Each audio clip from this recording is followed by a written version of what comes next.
સૌપ્રથમ તો હું આપણા દેશના શીર્ષ નેતૃત્વ આદરણીય પ્રધાનમંત્રી શ્રી નરેન્દ્રભાઈ મોદી સાહેબને હૃદયપૂર્વકની ખૂબ ખૂબ શુભકામનાઓ પાઠવું છું, એમને અભિનંદન આપું છું.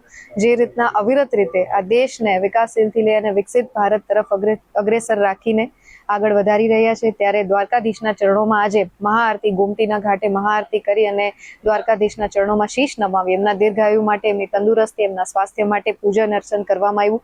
સાથે સાથે વિકાસ, વિશ્વાસ અને જનકલ્યાણના જે આ 12 વર્ષ રહ્યા એમાં અનેક વિવિધ યોજનાઓ, ચાહે માતૃશક્તિ હોય, યુવા વર્ગ હોય, ગરીબ અને ખેડૂત ભાઈઓ હોય, એમના માટે હંમેશા કોઈને કોઈ રીતે મુખ્ય પ્રવાહમાં જોડી અને વિકાસની આ રાજનીતિને આગળ વધારવામાં આદરણીય પ્રધાનમંત્રી શ્રીની કુને નીતિ, એમની દીર્ઘદ્રષ્ટિ ક્યાંક આપણને બધાને એનો પરિચય થયો છે. અને દ્વારકાધીશના ચરણોમાં એટલી જ પ્રાર્થના કરી. અહીં ગોમતી ઘાટ ખાતે એક મહાઆરતીનું પણ આયોજન કરવામાં આવ્યું હતું. ત્યારે આરતીના માધ્યમથી અને દ્વારકાધીશના દર્શનના માધ્યમથી એમના ચરણોમાં એટલી જ પ્રાર્થના કરી કે એક વિકસિત ભારતની પરિકલ્પના લઈ અને મોદી સાહેબ મજબૂતીથી આગળ વધી રહ્યા છે, ત્યારે ઈશ્વર એમને વધુ ને વધુ, દ્વારકાધીશ એમને વધુ શક્તિ આપે અને આવી જ રીતે મજબૂતીથી આખા રાષ્ટ્રને સમરસ રીતે એ આગળ વધારતા રહે.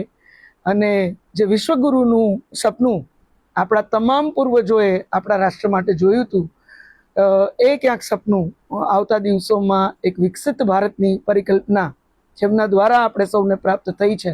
સોલારમાં હવે સબસિડી બંધ થવાની છે, તો તમારા ઘરે સોલાર લગાવવા આજે જ સે સોલારનો સંપર્ક કરો.